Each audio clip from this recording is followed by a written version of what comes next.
啊，你看放那个塑胶水桶呢，白色塑胶水桶，大概这么高，上面放这个花盆，结果那个塑胶水桶不见了，你看，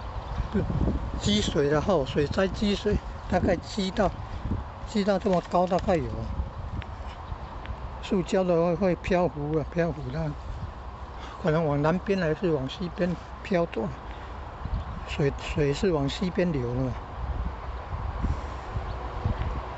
开始应该那个颈部那边要用红筋绳绑好，然后跟那个香蕉树干呢，绑在一起啊。那少了2个筒子，2个筒子被冲走了，